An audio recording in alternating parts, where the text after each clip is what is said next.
जय भीम साथियों, दोस्तों, सन 1891 में भारत की धरती पर एक ऐसे विलक्षण महान व्यक्ति का जन्म हुआ जो दलितों के मुक्तिदाता, उद्धारक और शक्तिशाली नेता साबित हुए। वे एक महान लेखक, नारी जाति को सशक्त बनाने वाले सिद्धांत शास्त्री और बौद्ध धर्म के मानवीय सिद्धांतों के पुनरुद्धारक थे। उन्होंने मानव अधिकारों को भारतीय समाज में स्थापित किया और मानवीय समानता की बात की। वे भारतीय व्यवस्था और धर्म के गहन विचारक, शिक्षा, न्याय और अर्थ के प्रसिद्ध विद्वान थे। वे बौद्धिक प्रतिभा के धनी व्यक्ति थे। उन्होंने छुआछूत और भेदभाव की समस्या को भारतीय समाज में जड़ से उखाड़ फेंकने का बीड़ा उठाया। महात्मा गांधी के साथ देश की आजादी की लड़ाई में कंधे से कंधा मिलाकर चले। बचपन से लेकर सेना की नौकरी में बड़ा पद पाने तक उन्होंने छुआछूत और भेदभाव की असहनीय पीड़ा सही और कसम खाई कि वे हिंदुस्तान से भेदभाव की खाई और छुआछूत के कलंक को मिटाकर रहेंगे और सैकड़ों वर्षों से अपमान, उपेक्षा और तिरस्कार सहते आ रहे दलितों को शिक्षा, न्याय, समानता और सम्मान का अधिकार दिलाकर रहेंगे।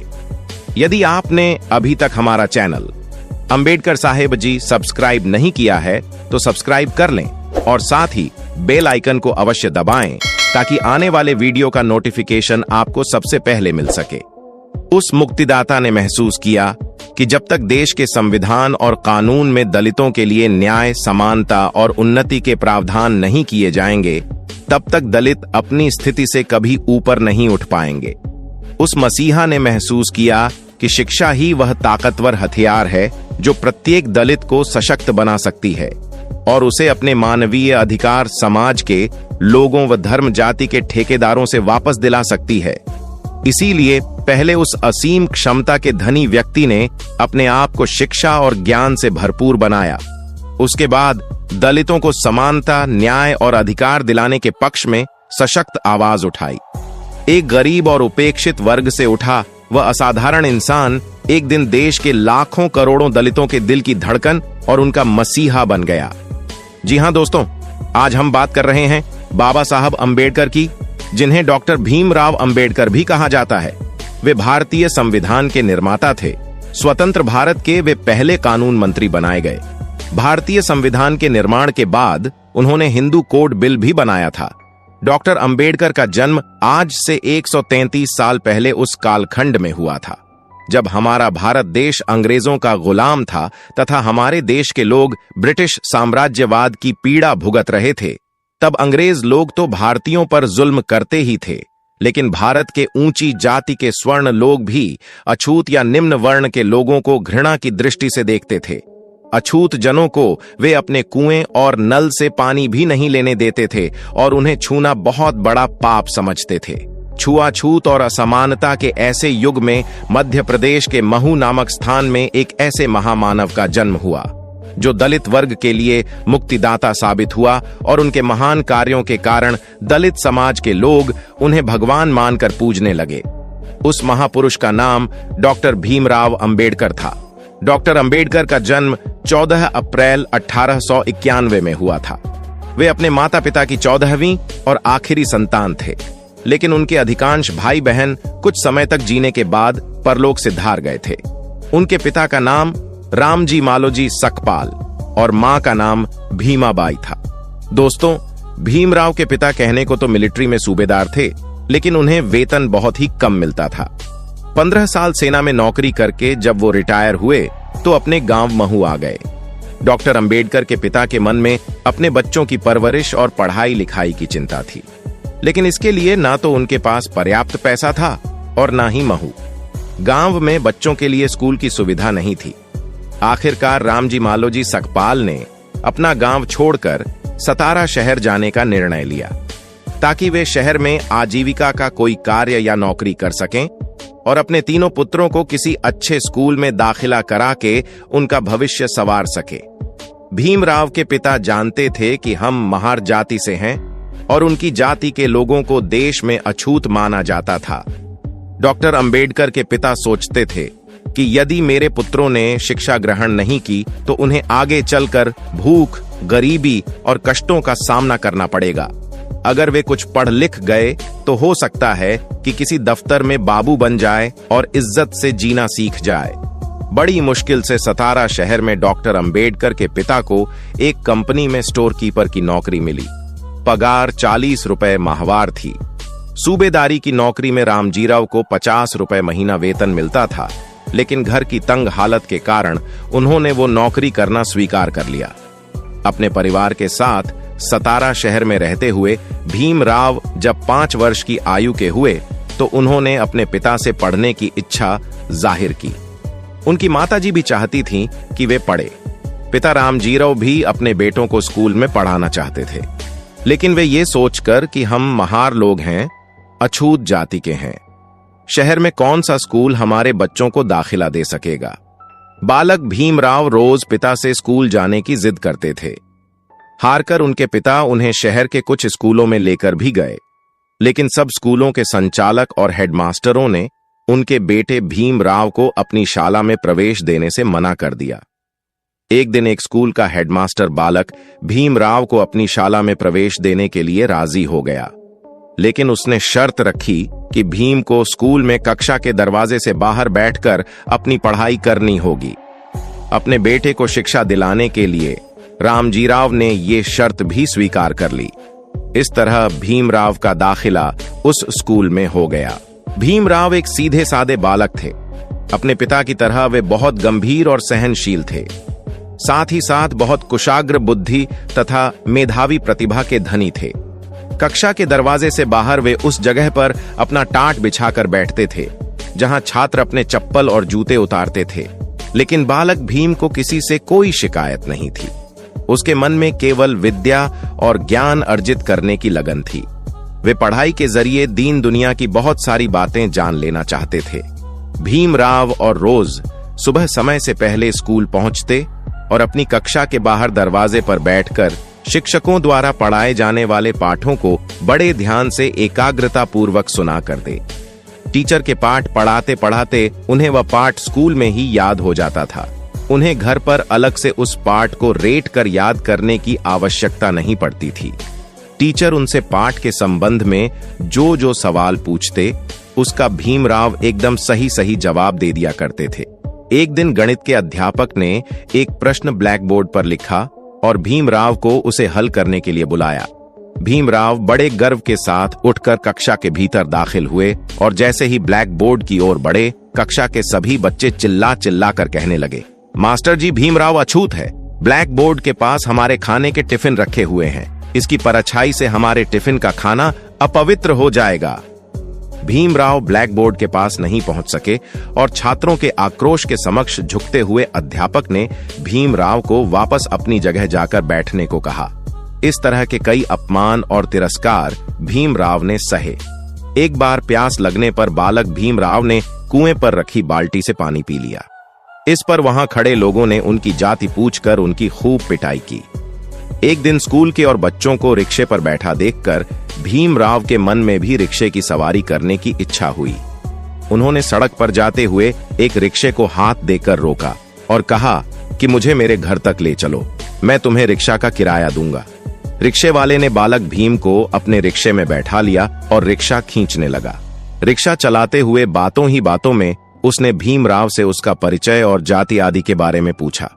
भीम को स्कूल की ड्रेस में देखकर उसने सोचा था कि ये बच्चा ऊंची जाति का होगा, लेकिन जब उसे पता चला कि ये बालक महार है तो उसने भीमराव को डांटते फटकारते हुए तुरंत अपने रिक्शे से नीचे उतार दिया। उसके बाद वो रिक्शा वाला बोला, तू अछूत होकर मेरे रिक्शे में बैठा, अब मैं तुझे इसका दंड दूंगा। अब तू यहां रिक्शा खींचेगा और मुझे अपने घर तक ले चलेगा। मैं तुझसे रिक्शा का किराया भी 2 गुना वसूल करूंगा। इतना कहकर रिक्शे वाला रिक्शे की पिछली सीट पर बैठ गया। रिक्शे वाले के क्रोध से घबराकर बालक भीमराव अपने हाथों से रिक्शा आगे की ओर खींचने लगे।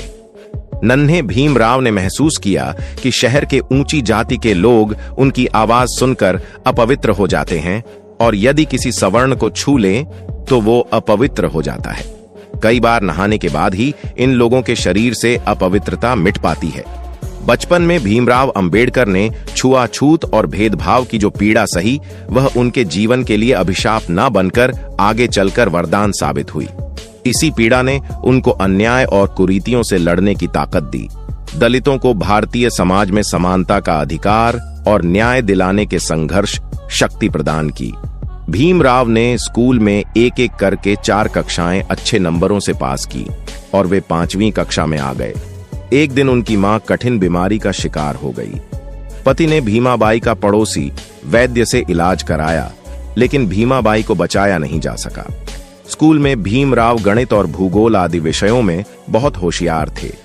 उनके मन में संस्कृत पढ़ने की इच्छा थी, लेकिन संस्कृत के अध्यापक ने उन्हें संस्कृत पढ़ाने से मना कर दिया।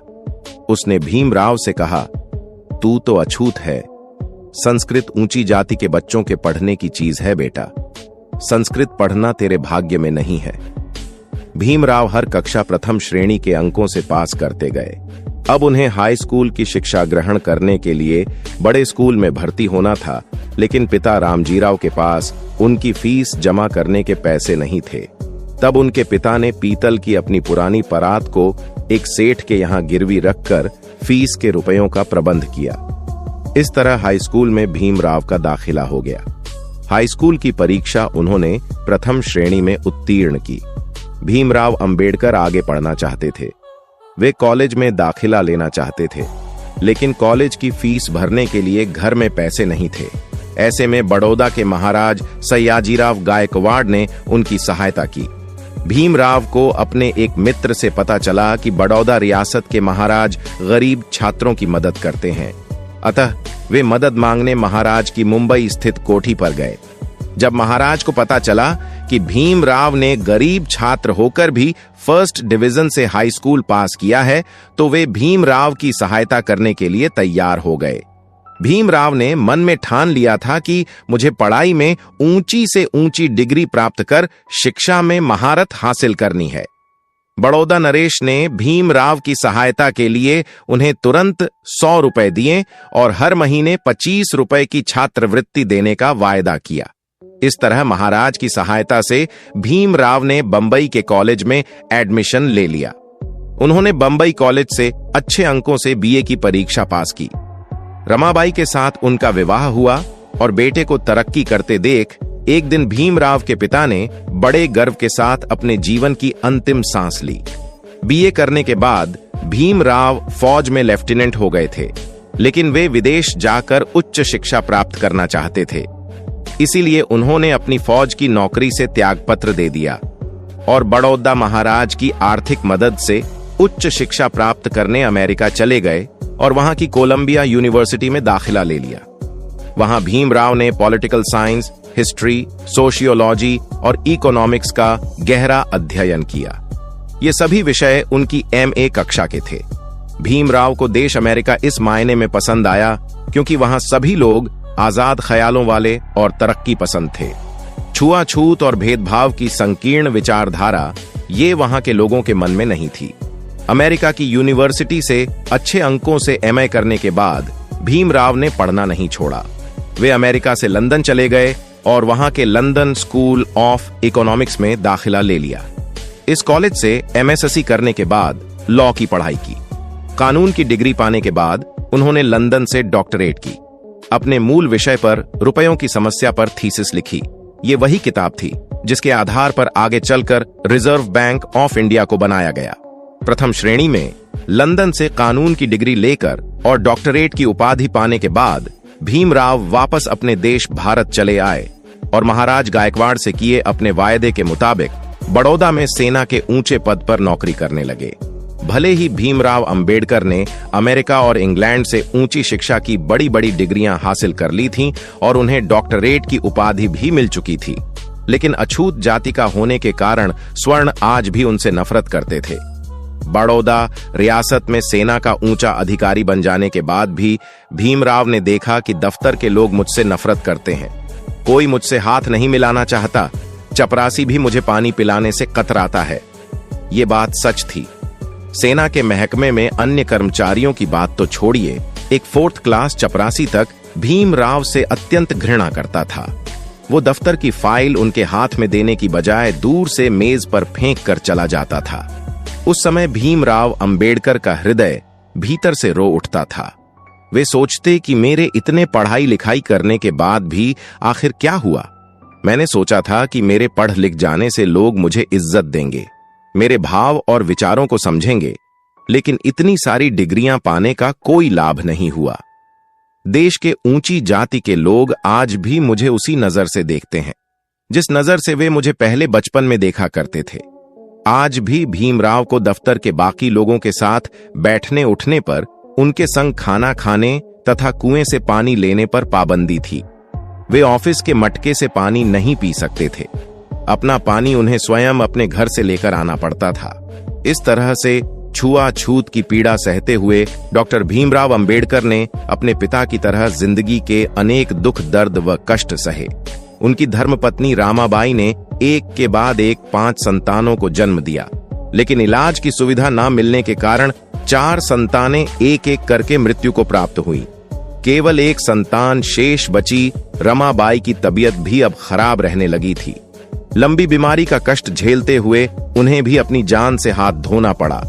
अब भीमराव संसार में अपने बेटे के साथ अकेले रह गए। उनके बेटे का नाम यशवंतराव था। छुआछूत और भेदभाव की बीमारी ने बाबा साहब के दिलो दिमाग पर गहरी चोट की। उनके स्वाभिमान को समाप्त करना चाहा। पत्नी और बच्चों के निधन ने भी भीमराव को भयंकर मानसिक आघात पहुंचाया। बाबा साहब के स्थान पर यदि कोई और होता तो इतना सब सहकर टूट जाता। संघर्ष और देश सेवा का रास्ता छोड़कर अपने आप तक सीमित हो जाता, लेकिन बाबा साहब ने हारना और रुकना नहीं सीखा था।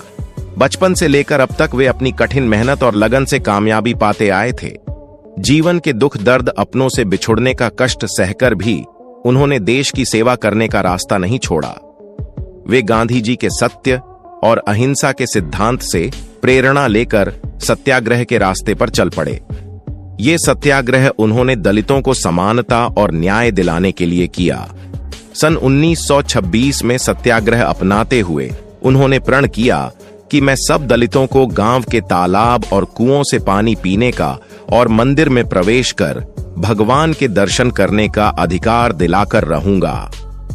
एक दिन गांव के सैकड़ों दलितों को साथ लेकर उन्होंने चवदार तालाब से पानी पिया और सबके साथ वीरेश्वर मंदिर में प्रवेश करके भगवान की मूर्ति के दर्शन किए। गांव के सवर्ण लोग उनका रास्ता रोकने के लिए आगे आए, लेकिन दलित जनों की एकता व संगठन की मजबूती देखकर उन्होंने अपने पैर पीछे हटा लिए। ये सब बाबा साहब के निडरता, बहादुरी और दृढ़ निश्चय के कारण ही संभव हो पाया था। उन दिनों दलित महिलाओं को अपनी धोती या साड़ी पांव से ऊपर उठाते हुए पहननी पड़ती थी। उन्हें धोती से अपने पैरों को ढकने का अधिकार नहीं था। डॉक्टर भीमराव अंबेडकर ने उन महिलाओं को और महिलाओं की तरह पांव तक नीचे साड़ी पहनने का अधिकार दिलाया। इसके बाद बाबा साहब ने कम्युनल इलेक्टोरेट की मांग कर दी। भीमराव चाहते थे कि हमारी दलित कम्युनिटी के आधार पर हमें मतदान का अधिकार मिले। गांधी ने भीमराव की इस बात का विरोध किया। गांधी सर्वधर्म समभाव में विश्वास करते थे। उनका कहना था कि लोगों को धर्म और जाति के आधार पर किसी भी प्रकार से बांटा नहीं जाना चाहिए। लंदन में जब दूसरा गोल मेज सम्मेलन हुआ तो डॉक्टर भीमराव अंबेडकर उस सम्मेलन में भाग लेने गए। उन्होंने पहले गोलमेज सम्मेलन में भी ब्रिटेन के किंग जॉर्ज पंचम के सामने अछूतों की समस्या की बात उठाई थी। दूसरे गोलमेज सम्मेलन में बाबा साहब ने पुरजोर तरीके से किंग जॉर्ज पंचम से आग्रह किया कि अछूतों के लिए निर्वाचन क्षेत्र अलग होना चाहिए। गांधी जी ने उनकी बात पर आपत्ति प्रकट करते हुए कहा, मैं अलग निर्वाचन क्षेत्र की तुम्हारी बात मानने के लिए तैयार नहीं हूं। अंबेडकर, तुम कहते हो कि तुम यहां अछूतों का प्रतिनिधित्व करने आए हो, लेकिन तुम तो हिंदू धर्म को बांट रहे हो, देश के टुकड़े टुकड़े करना चाहते हो। मैं अछूतों को ईसाई और मुसलमान बना दूंगा, लेकिन हिंदू धर्म को खंडित नहीं होने दूंगा।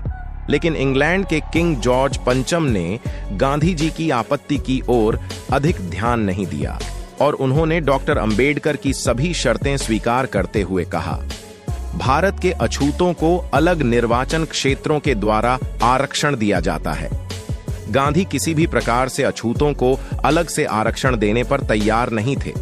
उन्होंने वायसरॉय को पत्र लिखा और कहा कि दलित वर्ग को अलग से आरक्षण देकर आप देश के साथ बहुत अन्याय करेंगे। इस तरह हमारा भारत टुकड़ों में बंट जाएगा। मैंने किंग के निर्णय के विरुद्ध आमरण अनशन शुरू कर दिया है। जब अछूतों के पृथक निर्वाचन क्षेत्र को लेकर गांधी जी ने आमरण अनशन आरंभ किया तो पूरे देश में खलबली मच गई। तब कांग्रेसी नेता इस समस्या के ऊपर गहराई से विचार करने लगे। सबने तय किया कि इस बात को लेकर मुंबई में एक विशाल सभा का आयोजन होना चाहिए। शीघ्र ही मुंबई में इस समस्या को लेकर एक बड़ी सभा आयोजित की गई। पंडित मदन मोहन मालवीय ने डॉक्टर अंबेडकर से अपने मांग पत्र पर पुनर्विचार करने को कहा। डॉक्टर अंबेडकर ने कहा, मुझे आपकी हर बात स्वीकार है, पर मैं दलित वर्ग को उनके अधिकार दिलाकर रहूंगा। यदि गांधी जी यह अनशन देश की स्वतंत्रता के लिए करते तो पूरा देश उनके साथ उपवास करता और मैं भी उनके साथ अनशन पर बैठता। दलितों के अधिकार के विरोध में इतना बड़ा अनशन मेरी समझ में या नहीं आ रहा है। मैं देश से छुआछूत को मिटाना चाहता हूं। मैं इसलिए ये कर रहा हूं। गांधी उस समय यरवदा जेल में थे। उन्होंने जेल से अंबेडकर को पत्र लिखा, डॉक्टर अंबेडकर, देश को टूटने मत दो, हिंदू जाति को बचा लो। मेरा जीवन अब तुम्हारे हाथ में है। अब जैसा उचित समझो वैसा करो। गांधी जी के पुत्र देवदास अपनी मां कस्तूरबा के साथ डॉक्टर अंबेडकर को मनाने आए। कस्तूरबा गांधी बोली, गांधी जी से समझौता करके उनका जीवन बचा लो अंबेडकर। अंत में डॉक्टर भीमराव अंबेडकर ने कुछ शर्तों के साथ गांधी जी से समझौता कर लिया। इस समझौते को पूना पैक्ट के नाम से जाना जाता है। इस समझौते की पहली शर्त यह थी कि विधानसभा में हरिजनों के लिए राज्य की सीटें 78 से बढ़ाकर 148 कर दी जाए। दूसरी शर्त यह थी कि कानूनी ढंग से इन सीटों का निर्वाचन हो। तीसरी शर्त, केंद्रीय विधानसभा में हरिजनों के प्रतिनिधि मिले जुले निर्वाचन क्षेत्रों के सिद्धांतों के मुताबिक चुने जाएंगे। चौथी शर्त, केंद्र की विधानसभाओं में जितनी सीटें निश्चित होती हैं उनमें से 18% सीटें हरिजनों के लिए होनी चाहिए। पांचवी शर्त, प्रदेश और केंद्र के चुनाव की प्रक्रिया 10 साल तक इसी तरह चलेगी। छठी शर्त, केंद्र और प्रदेश की विधानसभा में जब आरक्षित सीटों को हटाया जाएगा तो उसके लिए हरिजनों का जनमत लिया जाएगा। सातवीं शर्त, अछूतों के मताधिकार का प्रबंध लोथियन कमेटी की रिपोर्ट के आधार पर किया जाएगा। पूना पैक्ट की 8वीं शर्त थी कि स्थायी नौकरी या प्राइवेट नौकरी में हरिजनों के साथ किसी भी प्रकार का भेदभाव नहीं किया जाएगा। 9वीं शर्त यह थी कि अछूत लोगों के लिए प्रदेश में शिक्षा के लिए अधिक से अधिक अनुदान दिया जाएगा। इस समझौते की 10वीं और आखिरी शर्त यह थी कि छुआछूत को जल्द से जल्द देश से मिटा दिया जाएगा। हिंदुओं की ओर से मदन मोहन मालवीय ने इस समझौते पर हस्ताक्षर किए और दूसरे हस्ताक्षर डॉक्टर भीमराव अंबेडकर ने किए। बाबा साहब ने इवोल्यूशन और प्रोविंशियल फाइनेंस, ब्रिटिश इंडिया तथा the problem of the rupee नामक 2 किताबों का लेखन किया।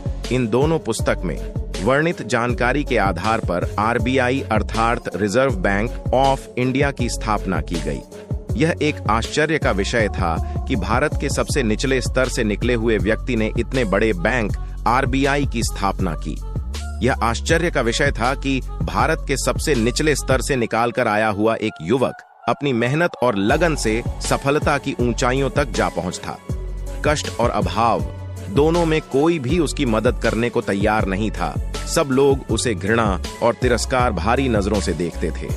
किसी ने सोचा भी नहीं था कि उस अद्भुत व्यक्ति की बुद्धि के आधार पर भारतीय संविधान की रचना की जाएगी। बाबा साहब का ज्ञान, उनकी प्रतिभा, बुद्धि कौशल, दक्षता का लोहा केवल भारत के लोगों ने ही नहीं माना बल्कि अंग्रेज लोग भी मानते थे। सन 1947 में भारत ने अंग्रेजों की वर्षों की गुलामी से आजादी पाई। हमारा देश अब स्वतंत्र हो चुका था। भारत को आजादी मिलने के बाद जवाहरलाल नेहरू गांधी के पास पूरी कैबिनेट की लिस्ट लेकर पहुंचे। उन्होंने लिस्ट के सारे नाम पढ़कर गांधी को सुनाए।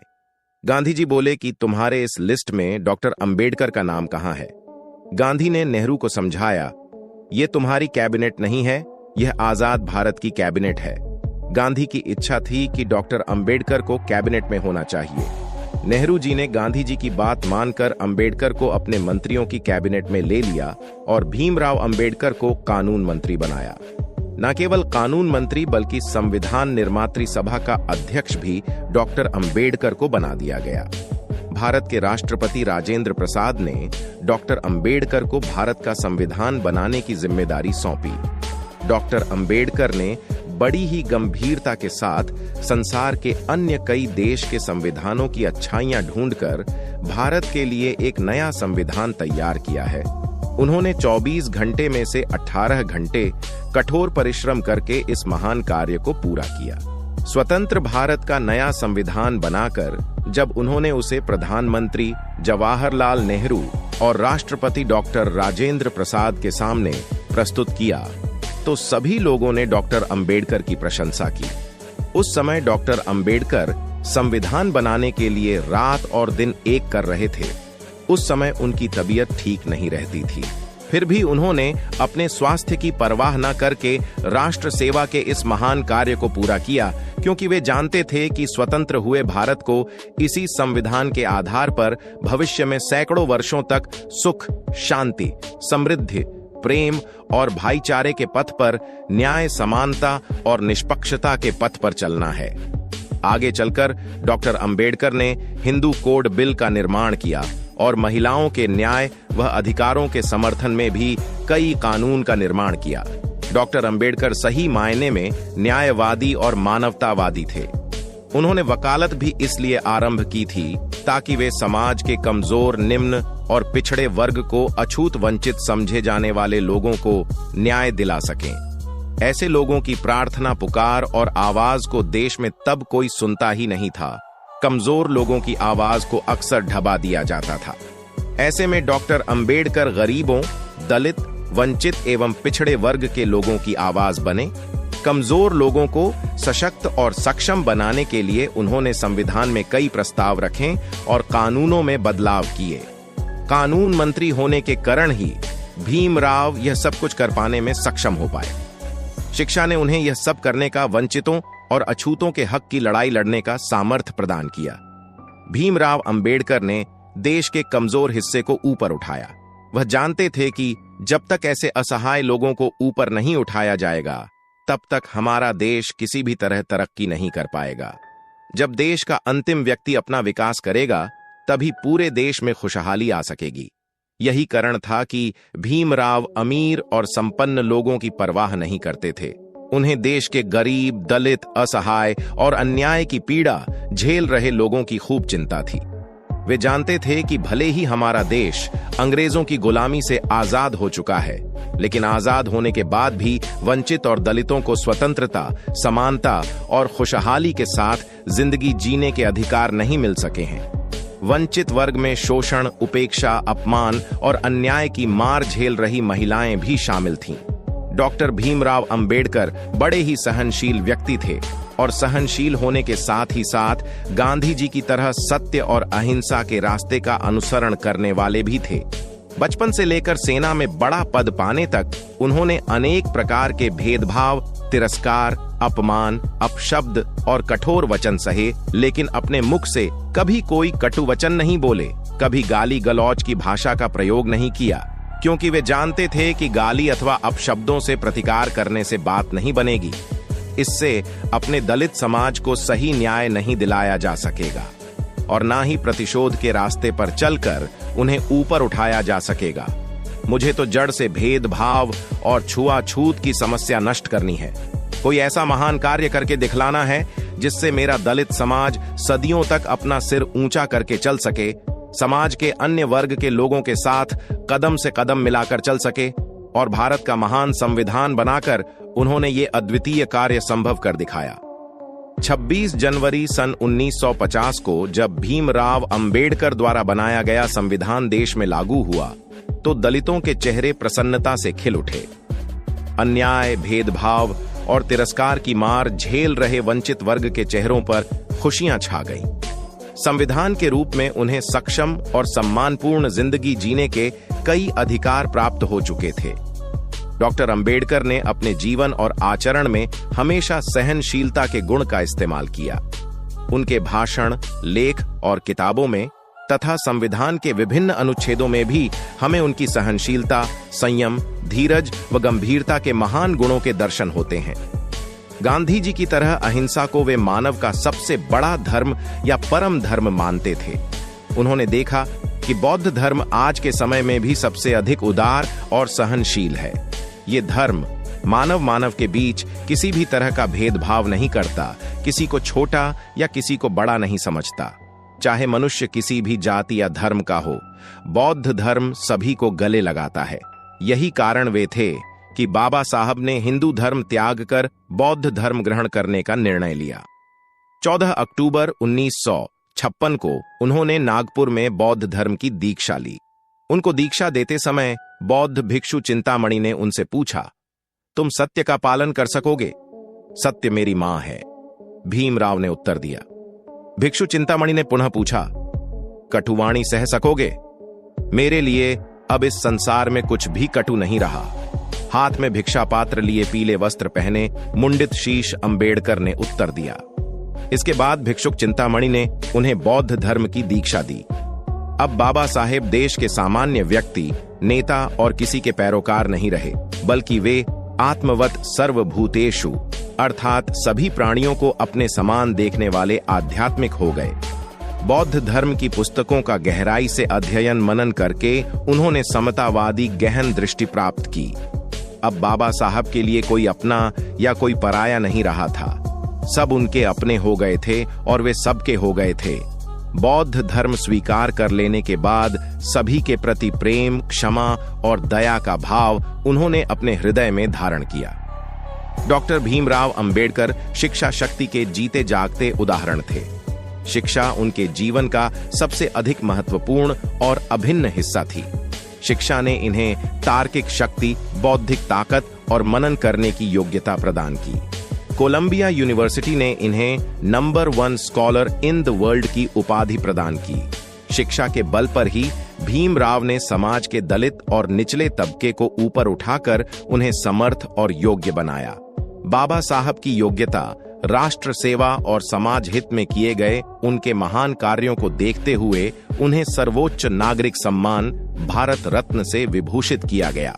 दोस्तों, बाबा साहब अंबेडकर जैसे विशेष महान प्रतिभाएं लोगों को न्याय और अधिकार दिलाने के लिए, उन्हें संघर्ष और सच्चाई के पथ पर चलाने के लिए ही पृथ्वी पर जन्म लिया करती हैं। उन्हें आज भी भारतीय संविधान के निर्माता और दलितों के मसीहा के रूप में याद किया जाता है। उनका संपूर्ण जीवन सच्चाई और न्याय के लिए संघर्ष, कष्ट सहन, सहनशीलता, त्याग और राष्ट्र सेवा का जीता जागता उदाहरण है। देशवासियों की सेवा के लिए, दलितों, गरीबों और वंचितों को अधिकार दिलाने के लिए उन्होंने दिन और रात कठोर परिश्रम किया। अपनी नींद और आराम का त्याग करके भारतीय संविधान के रूप में स्वतंत्र भारत के लोगों को एक ऐसा उपहार दिया जो आज हम सब भारतीयों के लिए भारतीय संस्कृति की नवीन अनमोल धरोहर बन गया है। भारतीय संविधान के रूप में बाबा साहब डॉक्टर भीमराव अंबेडकर इस पृथ्वी पर युगों युगों तक अमर रहेंगे। अपने द्वारा बनाए गए संविधान और कानूनों के रूप में बाबा साहब आज भी दलितों और वंचितों के लिए प्रेरणा पुंज एवं शक्ति के स्रोत हैं।